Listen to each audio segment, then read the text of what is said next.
Newcastle United's attempt to sign Marc Guehi are rebuffed again as Crystal Palace reject their fourth bid. And Conor Gallagher's on-off move to Atletico Madrid could be back on again. Welcome to the transfer show. So plenty for Newcastle United to consider tonight. We'll discuss their options. The Premier League may be back, in case you hadn't noticed. But as ever, transfers are dominating the agenda. You know, the vibe is we have to sign. We'll see. I'm not the guy in charge to find solution for loan players. Otherwise, they have to pay me double.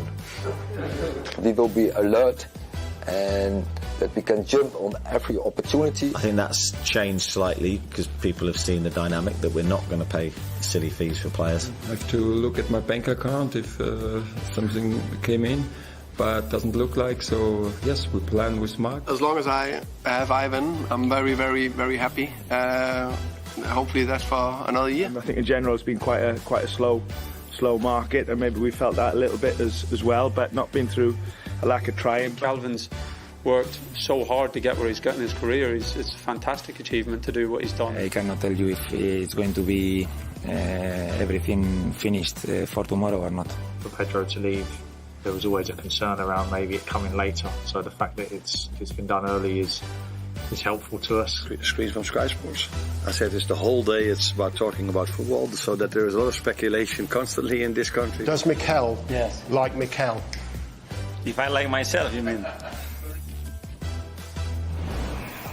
More on that soon. Manchester United kick off the season against Fulham tonight, and manager Erik ten Hag has given a debut to Noussair Mazraoui. Matthijs de Ligt and Joshua Zirkzee are on the bench. Oh, it's all happening on the transfer show. Michael Bridge and Mark McAdam join me this evening. Good evening, gentlemen. Let's start with Newcastle United's pursuit first of Marc Guehi. Michael, a fourth bid has gone in. Developments this evening, what can you tell us? Yes, Dharmesh, and I understand it's been rejected. The most recent offer in the region of £65 million, inclusive of add-ons. The club's talking about a structure. Our understanding it's still not met what Palace are demanding. Remember, in the start of the week, Steve Parish spoke to our colleague Rob Dorset at the Premier League launch and described Marc Guehi as a superstar. And of course, this is off the back of an excellent European Championship. We know how highly they regarded him before the European Championship, but I think when you perform that well at the top level of football for England, now we know he's got 2 years left on his contract, but that's still not enough. And Palace are holding firm on a player they rate so highly. And you can understand why. You know, this is a key part of that Oliver Glasner side. He was superb for Crystal Palace last season, earned his spot in the Gareth Southgate England squad, proved why he was a big part of that England team. And of course, Crystal Palace are trying to build something and don't want to lose a key asset. Now, there is that decision that Steve Parish has to make. Financially, this is a lot of money to turn down for Crystal Palace. But clearly, Newcastle are headed in the right direction. Otherwise, the bids wouldn't keep coming. But at the same time, at some stage, Newcastle are going to look at this and think, actually, this is not working for us financially. And I was really intrigued to listen to Eddie Howe in his press conference earlier on this morning, ahead of their first game in the Premier League this weekend, because there were two things I took away from that. One was he said, we will not pay beyond our means. Before, there was a Newcastle tax when it came to signing players, and we walked away from deals. And that's something that we're not scared to do at the moment as well. And also, he spoke about potentially having to sell players to meet PSR requirements between now and June next year, which I thought was really interesting as well, because basically what he said was, we have to sell players again to make sure we meet the PSR requirements. So therefore, that suggests that right now, as things stand, Newcastle financially are not in a great position with regards to their PSR commitments. So therefore, every small increment in this potential bid for Marc Guehi is actually going to have to be made back at some stage by selling a player. And I think those two things were the big things I took from Eddie Howe's press conference today. And you can understand why the Palace chairman, Steve Parish, is holding out and standing firm for a price like this, because this is a guy who went to the Euros. He was in many people's team of the Euros. Everton are supposedly valuing Jared Branthwaite at £70 million plus. He didn't go to the Euros, so you can understand why Crystal Palace would probably be comparing his price tag to potential valuations of other players. But Michael, just a quick one on this. It's 4 bids now we've mentioned. Would that suggest that Newcastle United are getting some sort of encouragement in some quarters that potentially a deal is there to be done? Maybe. I feel like a deal is there to be done because of his contract length, having 2 years remaining. It's all well and good saying you've got an incredible player and a superstar, which is absolutely right, but it's a lot of money with 2 years left. Is he going to go up in value? Probably not. So is it around that? But what are the add-ons? We don't know the exclusive add. Is it if Newcastle qualify for this, if Newcastle win that? We don't know as it stands. For me, do Eddie Howe and Newcastle get to a stage now and say, look, time's ticking, we've got to assess other options? I think that will be certainly on their agenda at the moment. I don't know the details of what's going on behind the scenes at Newcastle, but you'd have to say, you know, Paul Mitchell, Eddie Howe, the hierarchy there will be having conversations saying, look, actually, let's look at our list. Because every club will say, we want a centre-back, and the list will be 4, 5, 6, 7 deep, and they'll start at the top, and they'll work their way through, and it will be designed on who is the best player, but who works for us financially. And at some stage, that player won't work financially, so they'll say, well, what are the other options? But the longer that Newcastle leave it to try and get a centre-back in, some of those options on that list might disappear. So suddenly, you could find yourselves at option 6 or option 7, and Eddie Howe has said in the past, we will not sign players for the sake of signing players. And the position that Newcastle are in, off the back of the 2 seasons they've had, 4th and 8th, they will have to look at a signing and go straight into first 11 and makes us stronger. And if we can't do that, then there's no point doing it. Just finally, Michael, how do you see this playing out? What happens next? Oh. That's a good question. Do you know what, Damesh? I genuinely don't know, because I thought, if I'm being honest with you, I thought maybe this 4th bid might have been enough. And we have said all week it's completely down to Crystal Palace. But I'm looking at it, again, 2 years remaining. But do they look at it and think, do other clubs come in January if Marc Guehi stays? Does he sign a new contract with a clause in it? I don't think the saga's over yet, though. I think the 5th bid, if there is a 5th bid, will be the last bid. If that one... You said that after the 3rd one. Did I? No, I didn't.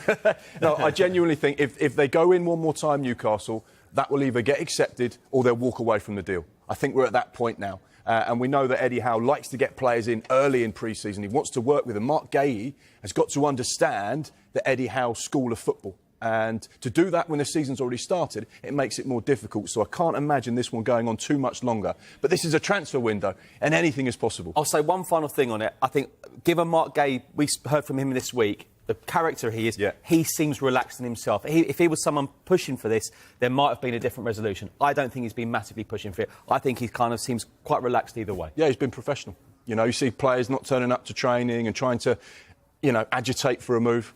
That's not been the case here. Yeah, but I'm sure we haven't heard the last of this just now.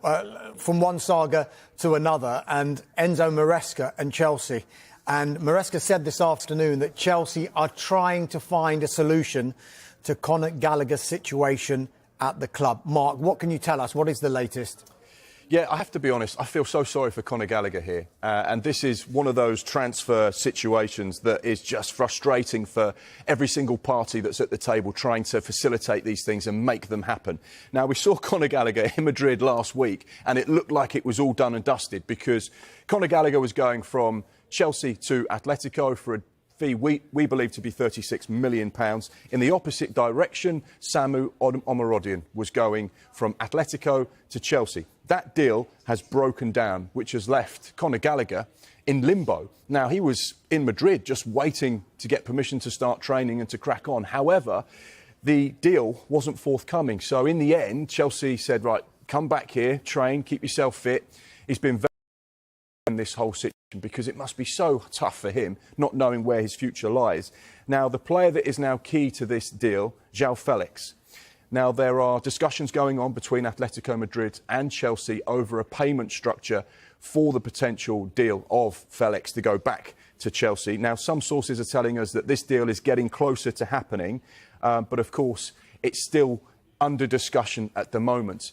We know that Atletico Madrid can't sign Conor Gallagher unless they get the funds in from another player who leaves Madrid to make the deal work. So basically, Atletico, they've spent a lot of money on getting Julian Alvarez. They need to make sure they meet their La Liga PSL requirements to make sure this deal happens. Yeah, just one other thing I'd say on Conor Gallagher, professional he had been. Well, in the 5 days that he was out there in Madrid doing his medical, discussing personal terms and speaking to players and officials at Atletico Madrid, the general consensus was that everyone was really impressed, and it kind of reinforced their desire that they actually did definitely want to complete this signing, which is kind of what we've been talking about just now. One other line from Chelsea, of course, is the Romelu Lukaku, Victor Osimhen situation. Napoli still want to sign Romelu Lukaku. They're still in discussions with Chelsea over that. And, of course, Chelsea still trying to work on a very complex and difficult deal, it looks like, to try and sign Victor Osimhen. One source has told me today that this one could go, if it does go, until the final few hours on deadline day. So hold on to your hats. We haven't heard a last on that one. But just on the striker situation, Mark, at Chelsea, we've seen them spend millions and millions and millions of pounds over the last few transfer windows. And yet the question we keep asking is, do Chelsea need a striker? Has it surprised you that they haven't actually sorted that position out properly yet? Yes. Because they have invested over £1 billion under Todd Bowley, and they have really attacked the transfer market by signing numerous players, some of the most exciting young players in European circles. But that number 9, that elusive player that is difficult to find, is the one that Chelsea is struggling to find as well. And this is, I guess, one of the situations. You can do everything right, you can get all the players in, you can spend huge sums of cash in the transfer window, but ultimately it doesn't mean anything unless you get the right players that click on the pitch. And I know Chelsea have been going through a transitional time. Under new ownership, obviously Mauricio Pochettino came in, Graham Potter's been in there, now we've got Enzo Maresca, and they still haven't been able to solve that number 9 issue. Victor Osimhen, on paper, certainly would tickle alluded to. It's a financially difficult deal to make happen because not only the wages that he's on, but the fee that Napoli would command for a player of his stature. And I think if you spoke to any manager, they'd say number 9 is the most difficult position to fill because, you know, you are looking for someone who is going to guarantee you 25-plus goals a season. And those players don't come along very often. I know that Chelsea are happy with the development of Nicholas Jackson. He was never brought in really to be the out-and-out number 9 and deliver the goals that perhaps have expected. But still, they need someone. And it's becoming glaringly obvious that that's the one position that they're really lacking. And that could be the difference between Chelsea finishing in the top 8 or Chelsea finishing in the top 4.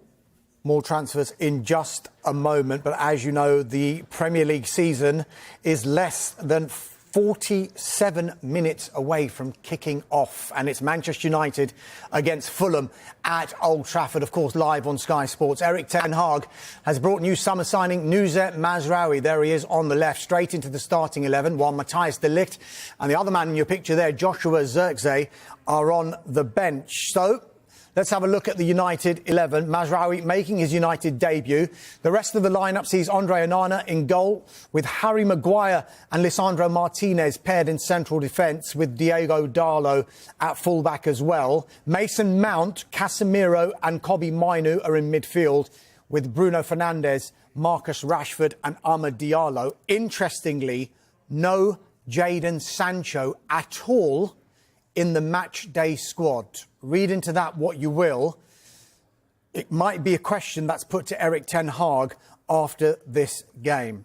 As for Fulham, Emile Smith-Rowe has been named in the starting 11 for Marco Silva after his £34 million move from Arsenal. There he is. Marco Silva will be hoping he can inspire his new club to a win. Here is the Fulham team then. Bernd Leno is in goal, with Kenny Tete, Issa Diop, Calvin Bassey and Anthony Robinson in defence. Sasa Lukic comes into the side for the departed João Palhinha, of course. Emile Smith-Rowe, as I mentioned, makes his debut. Andreas Pereira, the former Manchester United midfielder, is in the team. Adama Traore, Rodrigo Muniz and Alex Iwobi make up the 11. Alex Iwobi, remember, scored the winning goal late on at Old Trafford in the corresponding fixture last season, which Fulham won by 2-1. Now, Liverpool are still the only Premier League club who haven't made a signing this summer. Arne Slot admits missing out on their #1 target, Martin Zubimendi, was a blow. However, he says work is being done behind the scenes to bring in new faces. I said many times already that I think our squad is really strong, and it's not so easy to find players that can help us or can even strengthen the squad. And Zubimendi was one of them, to be fair, but he decided not to come, and then we go forward with the ones we have, and those ones have done really well in pre-season. So we're in a good place, and like I said many times before, on the background, Richard is trying to strengthen the squad as he can, but unfortunately Zubimendi decided not to come, and he did every effort. He tried everything to bring him on to come. It's obvious that he then is not coming. That argument I don't understand. If you don't strengthen the team, you become weaker. That's a bit weird. Maybe what you mean is if the clubs around you do strengthen the team, then maybe they become better. But it's not always true that if you bring in new players, the team becomes stronger. Because I also believe, in general, that every player in the team needs to have perspective on playing time. And if you keep bringing players in, sometimes the energy in the group goes down as well. Yeah, refreshingly open Arne Slot there, the new Liverpool manager. Michael, it is clear, though, having missed out on Martin Zubimendi, that does seem to be the priority position for Liverpool. Yeah, definitely. And it's nice and refreshing to hear a manager at a press conference be so open about missing out on a player who they've targeted so much. But of course, a club the size of Liverpool, it's going to make the headlines. It's going to make the back pages. But I still feel Liverpool are okay. I really do. You know, as I say, a year ago we were talking about potentially Mo Salah going to the Saudi Pro League. He's had a whole summer off. He's had a good pre-season. I've said it on here before. Harvey Elliott's looking really good. Diogo Jota, if he stays fit. Look, as we said, the window's not over just yet. He knows his targets. I think the thing about the Zubimendi thing was there was a release clause which was around £51 million. Now, the player in Spain has to activate that. Essentially, he has to say to his club, yeah, I'm prepared to activate my release clause. Liverpool are going to meet the requirements, so therefore... suitcase of cash in your bank. Yeah.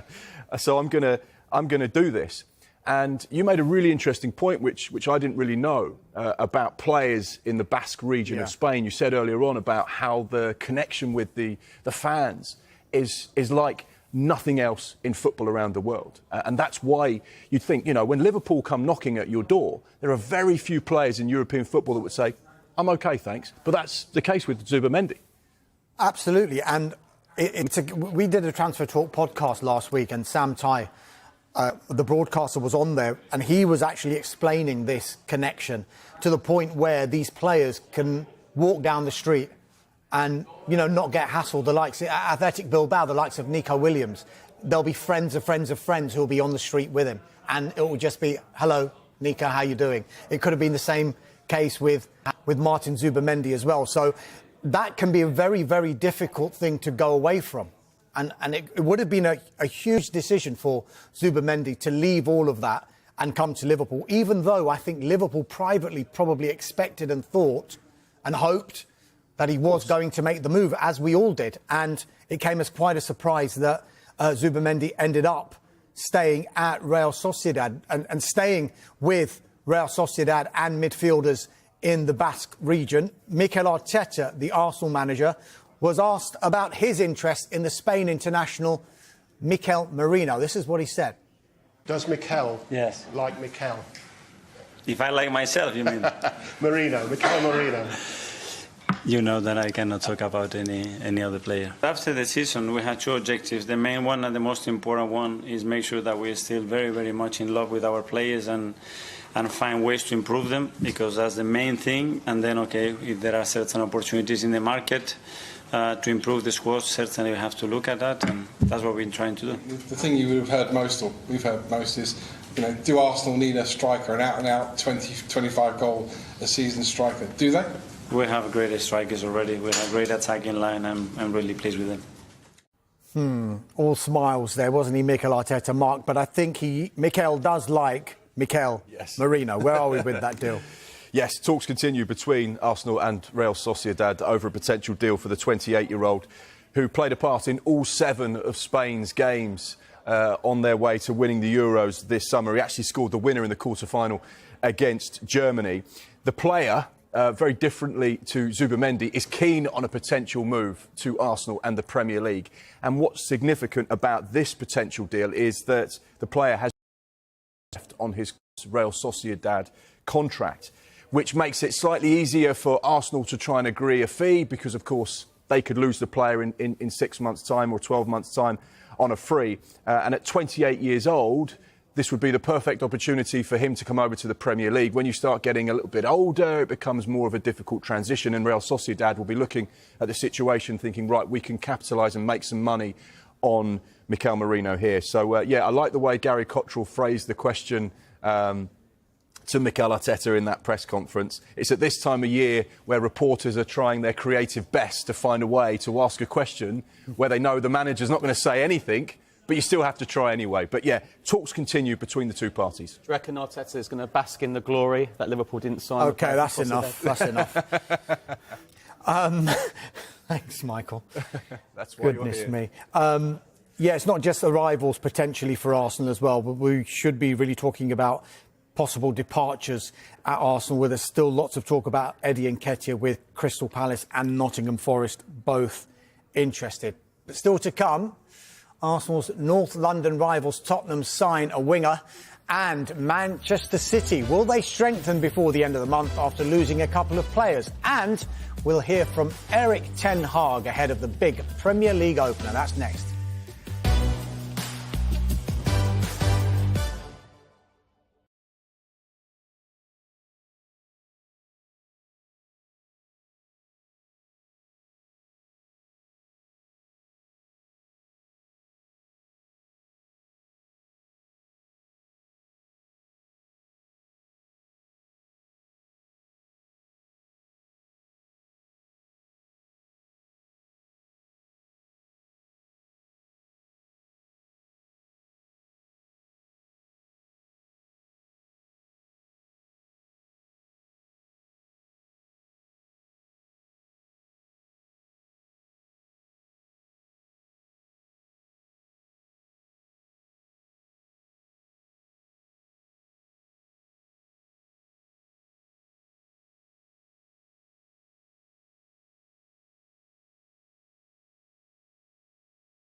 What can we expect from Mazraoui? Obviously, he comes into the team. It looks like he's going to play left back. We're not sure about that, but obviously Luke Shaw, Melissa are injured. What can we expect from him?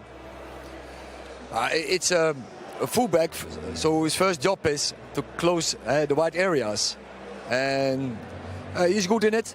He's a good defender. He's quick. He's good agility, but also he can contribute to our build-up and attacking game. He will go forward, and I think he's quite good on the ball. Are you finished now with the signings? Is that it? Are you trying to get a couple more in the next week or two? Always looking. Hey, right. Hey, we can't stand still. Yeah, of course. but also. But what position would you go for if you could get somebody in? It depends on also always what happens in the market. But I'm happy with this squad, and I think when we have this squad, I think I'm quite confident coming this season. Eric, it's looked a lot smoother in getting players into the club in this last 3 or 4 weeks. Is that a result of the now support you've got above you at the club? Has it changed quite a bit? Yeah, it changed. We collaborate very good. The structures are good. So a lot of communication, and so that we are all on one page and on board and work together, and that feels good. There's a good vibe, good spirit in the club and also in the team.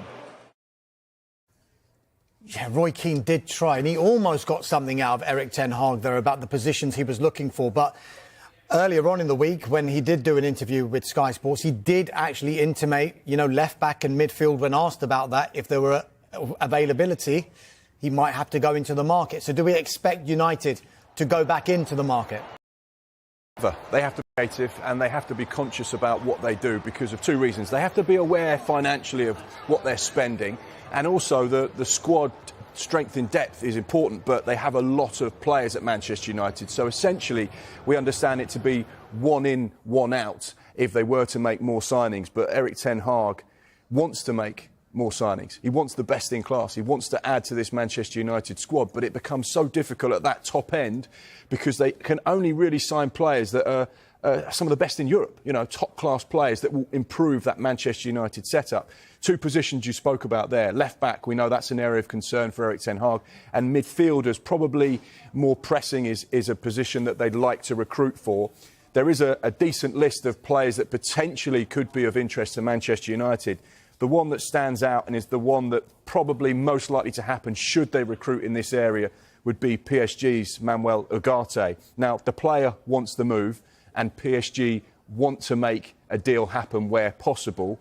Interestingly, Ugarte is not involved for PSG as they play Le Havre tonight, which I think is significant. But there is definitely a firm interest there. Other players of note, Sanderberg at Burnley, talks continue with the 2 clubs. Fiorentina's Sofian Amrabat, who of course was on loan at Manchester United last season. And a name I just want to bring you mentioned it on the transfer show at 5 o'clock.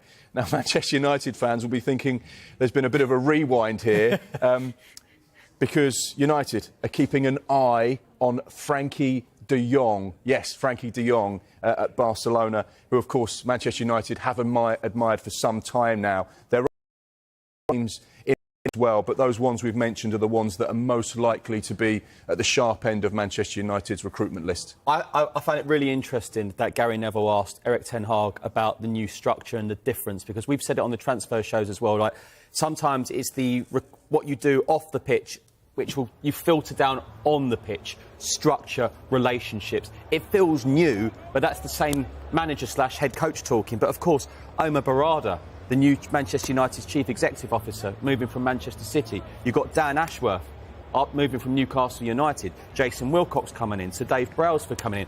That's a lot of big people in a new structure.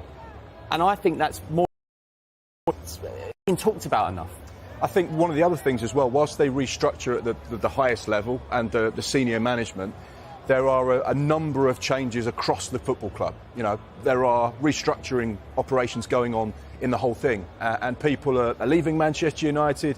So when it comes to new signings and finance and players, they're also having to say, well, hang on a second, we need to be careful and conscious about what we do. Historically, Manchester United, some fans would say, have overpaid for certain players, and they've gone into the market without a clear plan. This is a very different Manchester United, like you've alluded to now, where there are people in place with vast experience when it comes to signing big players and getting big deals done. And this won't happen overnight. This is not the summer where Manchester United will be transformed, but it's the start of new processes and structures in place. And one thing that does need to be taken into consideration is the fact that it might require departures for United to create finances to be able to go back into the market, especially with a big deal like Manuel Ugarte, because at the moment there's a huge gap in valuation between what Manchester United are prepared to pay and what PSG would want. Right, let's go from Manchester United, who are actually in live action tonight, and in live action on the Monday Night Football is Tottenham Hotspur away at Leicester. They've spent £130 million plus so far in this summer's transfer window, Michael. Who have they signed today? They've signed Wilson Odegaard from Burnley, 25 million, rising to 30. Now, I'm calling this a teletext signing. That our younger viewers won't probably know what I mean by that, but that's when you used to flick on CFAX and you get the signing straight like that. This came out of nowhere. What didn't come out of nowhere was our reporting over the last few weeks that Spurs were still in the market for a winger. Now, it was announced this morning that winger and must go to Tottenham's technical director, Johan Langer. One of his specialities is keeping his targets very close to his chest, and he was known for that at Aston Villa with a few deals. You only have to read Burnley's X or Twitter, whatever you call it now, and their reaction to his departure. Not only are they wishing him well, but they're saying that Tottenham have got a very, very good deal. Now, Spurs fans wondering if he's going to be a part of the first team or will it take him a while. I'm told he's going to be under consideration straight away for next week against Everton. Come a bit too early for Leicester on Monday while this his work permit gets complete, but that shouldn't be an issue. But it's potentially a very exciting one for Spurs. Is that it now? I don't think so, but the focus over the next few days, I think, are going to be outgoings, in particular maybe Giovanni Lo Celso, who will have command quite a decent transfer fee, but I don't think he's an Ange Postecoglou player, but he's Lionel Messi's favourite player for Argentina, I heard in an interview, and he's an ever-present for Argentina. So Reguilon doesn't have a future at Spurs. There's a few younger lads who are probably going to go out on loan, Alfie Devine, Ashley Phillips. But his key target was Dominic Solanke. He's got a winger in today. But I still think there might be one or two things before deadline day. Yeah, so Tottenham busy, but what about the champions, Manchester City? Could they be forced into the market after Julian Alvarez left for Atletico and Oscar Bob suffered that leg fracture? Here's what manager Pep Guardiola had to say today. Maybe, or maybe not. We'll see. I mean, I'm really pleased with the squad they have. I know the vibe is we have to sign. We'll see. We'll see. I'm really pleased with the squad I have, the players I have, and I'm set. We will see what happens in the market and until the end way, or maybe we add some players. We will see. I cannot answer you right now. Yeah, going to be interesting to see what Pep Guardiola and Manchester City do for the remainder of this transfer window. Another club who's quite busy. It was an out a few days ago in Dominic Solanke for £65 million all in to Tottenham. But are they close to finding a replacement, Mark? I've been getting messages all day from Bournemouth fans saying, what's happening with Ivan Nilsson? Has he signed in time? What's going on? When's it going to be announced? Well, the club 7 minutes ago put something on their X accounts, and it's a broken record, and it says, the magic of Brazil. Of course, Ivan Nilsson, a Brazilian international, played a small role in the Copa America this summer. So, yeah, I think they're teasing the announcement. And a broken record. I see what they've done there. Yes. It's a club record, Mike. So, I thought we were a broken record. Yeah, I thought so. Yeah, they'd take us off the record deck, that's for sure. But, yeah, so obviously it's getting closer. The social media team have been busy, and they've just started to tease the fans that something might be happening. OK, We will bring that to you as soon as Bournemouth say anything on Ivan Ilson. Now, the Premier League wrap is on the way next, and we'll discuss, we've just mentioned it, if that £65 million Tottenham pay for Dominic Solanke will be beaten before the window closes. Stay with us.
Right, time to go around the clubs. Mark, take it away. Thank you very much, Michael. Yes, let's start with Mikel Arteta. Redrawn on their pursuit of Mikel Merino today, but we know talks are continuing with Real Sociedad over a potential deal for the midfielder. Well, Unai Emery says he couldn't guarantee Connor Archer game time, and that's why he was allowed to join Southampton. Bournemouth are finalising a club record deal to sign Ivan Ilson from Porto, but we're in a race against the clock. Time to play weekend. We're waiting. It might be coming, but we don't know if it was done in time. Thomas Frank says Ivan Toney is ready to start against Crystal Palace on Sunday. Toney no closer to securing the move away. Now, Brighton have activated Jorginho Rutter's release clause at Leeds. The player has been having the first part of his medical down on the south coast today. Conor Gallagher's move to Atletico Madrid could be back on, with talks between Chelsea and Atletico Madrid over a deal for João Felix progressing well. Crystal Palace have rejected a fourth bid from Newcastle for centre-back Marc Guehi. Oliver Glasner has intimated he'll be involved this weekend when they face Brentford on Sunday. Everton manager Sean Dyche has not ruled out the prospect of losing Dominic Calvert-Lewin. The striker's contract expires next summer. Fulham in action at Old Trafford tonight, but still in the market for a couple of players in midfield and defence are the areas they're targeting. Double deal for Ipswich today. They signed Calvin Phillips on loan following the capture of Sammy Swaddocks. Now Leicester target Adam Hosleck has joined Hoffenheim from Bayer Leverkusen, but Steve Cooper still wants to strengthen this summer if finance allows. Well, Liverpool manager Arne Slot says the club are still looking to strengthen after missed out on Martin Zubimendi. Pep Guardiola was coy over Manchester City's transfer plans for the next couple of weeks, but hasn't ruled out João Cancelo working his way back into City's first team. Erik ten Hag still wants to add a midfielder and a left-back to the squad. One player on their list is Manuel Ugarte, and he's been left out of PSG's squad for their match tonight. Newcastle's fourth bid for Marc Guehi, worth around £65 million, has been rejected by Crystal Palace. They're still actively looking to recruit new faces this summer. Centre-back and a winger are the positions they're looking at. Paraguay winger Ramon Sosa has arrived into England to finalise a move to Nottingham Forest. It's been a busy day down on the south coast for Russell Martin. They confirmed the signing of Cameron Archer and are close to announcing Leslie Ugachukwu, but their business is not finished just yet as far as the Saints boss is concerned. Tottenham have signed Burnley winger Wilson Odobert for £25 million, rising to 30. West Ham want to sign a midfielder before the window closes. PSG Carlos Soler is being considered. Wolves boss Gary O'Neill says they must replace Pedro Neto and former captain Max Kilman. Yeah, and the boys mentioned Ivan Toney in the wrap there, and we can hear from his manager Thomas Frank on his striker now. As long as I have Ivan, I'm very, very, very happy. Hopefully that's for another year. Yeah. So we've had 4 great years together, and the club has been very pleased to have him in the club. And hopefully they'll continue one more year. And I know there'll be a lot of speculation and talks and back and forth. So it's like with everything in life, let's enjoy the moment and let's look one day ahead and then see what's happening. One of Ivan's biggest strengths in general, there's been a few things going on in his life, and he's so good to block it out, so good to focus on training, actually just too positive a character to just enjoy football, love football. So it's quite easy for him to Interesting thoughts there from Thomas Frank. Doesn't really surprise you what he's saying, but are you surprised that Ivan Toney is still a Brentford player going into this new season? Yes and no. I thought maybe in January when he came back that he might have, but it wasn't the best few months, was it? But, I can understand it. But yeah, I am slightly surprised. But could this be a deadline day one, or even potentially a new deal? Well, he mentions new deal.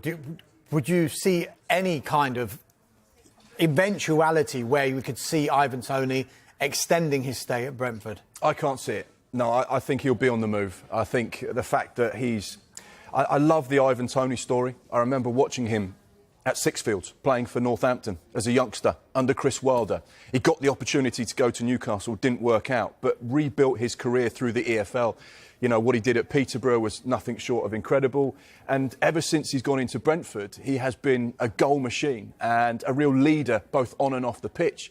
I love the character, I love the personality. You saw the impact he had from the bench for Gareth Southgate in the summer. He's the real deal, and he's got everything. It's just whether anyone can tempt Brentford into selling him for the fee that feels right for them. Now, there was this talk of 100 million. You know, Ivan Toney was never going to be a £100 million player. But I think if Brentford got an offer 40, 50, 60 million, that would be a serious consideration for a player that they could lose for free on a pre-contract in January, or someone that could go out the door for free completely next summer. He's the player that everyone wants. We spoke about it earlier on. You know, the number 9s, the strikers, the goal scorers, they're the difficult players to find. And potentially you've got one that is ready to rock and roll in the Premier League right now for what could be a decent fee. I think the Saudi interest will remain. I think there will be the clubs in Saudi Arabia that will say, Ivan Toney, big star, big player, Premier League goal scorer, he could be good for us. I think that's one to keep an eye on.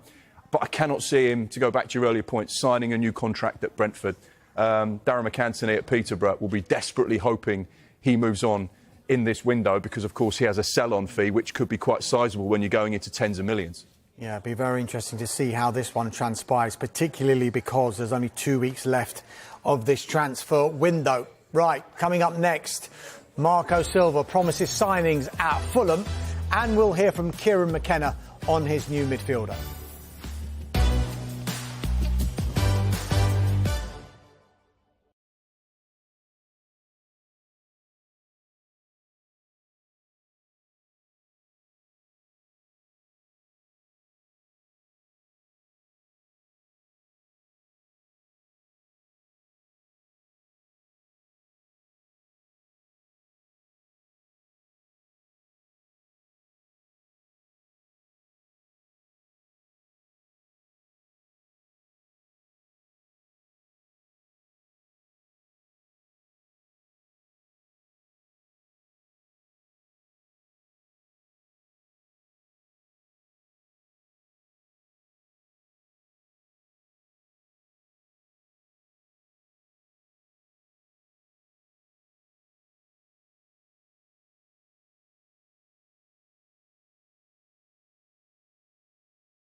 They teased us, didn't they? Bournemouth did, and tease us no more, Mark McAdam. It's been confirmed, it's been announced, and this is a club record deal because they have confirmed their new number 9 to replace Dominic Solanke. Evanilson, the Brazil international, who has joined in a club record fee, which we understand to be worth a total of just over £40 million. And they've put on their social media, and the new number 9 has been speaking as well. And there's a classy little video that's been announced, and he says, in Brazil, football means so much. It's everything. Growing up, the ball is with us everywhere we go. With every game, every goal, I always dreamt of playing in the Premier League one day, and now he's got his opportunity, and he is officially unveiled as a new Bournemouth player. You can see him wearing the red and black. It looks pretty damn good on him. And he's got the Brazil flag in the background as well. And Bournemouth have confirmed that record signing. And Bournemouth fans will be desperate to see him play this season in the Premier League. Fantastic. So Bournemouth have a club record signing in Ivan Ilson. Now, as we know, the Premier League is almost back. We're about less than 10 minutes away from kickoff as Fulham travel to Manchester United in their season opener. And we can hear from their head coach, Marco Silva, now.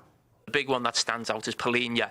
I mean, how have you coped in pre-season? Is that something that you still need to attack the market as well before it closes in a couple of weeks to sort of really nail that position down? We are going to sign one player for that position, clear. I said yesterday as well, central defender and a midfielder clear has to come, and one player for our attacking line has to come as well. Of course, well, not just João. I know that João was we break the record in terms of selling players for Fulham the last 2 years. First with Mitrovic, this summer with João as well. Is something that even that situation is new for Fulham Football Club, and we have to be aware. It's part of the success that we had last two seasons. But yes, we have as you know, we have Lukic in our squad. We have Ederson Reed that can play in that role with me. They can play as an 8 position as well. But we are going to sign one player for that position with the profile that we are looking for to replace João. Yeah, the profile of players that they're looking for. We have been reporting, of course, that Fulham have had 2 bids rejected from Manchester United for Scott McTominay.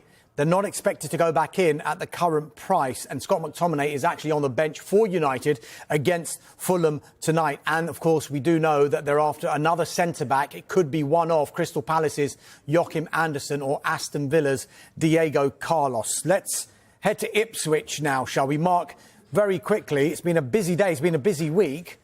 1, 2, 3, maybe even 4 signings. Yeah, amazing, isn't it? Kieran McKenna attacking this window. Let's quickly run through the deals that have been confirmed and completed. Calvin Phillips on loan from Manchester City, with City making up a proportion of his wages to allow that one to happen. Premier League experience through the door. They've also signed Sami Šmodić as well, the Championship's top goal scorer last season. Got 27 goals in the second tier. He's already scored 3 so far this season. He's been confirmed as well. We also know Jens Kajuste, the 25-year-old Sweden international, was having his medical this morning. That was after they agreed a deal with Napoli.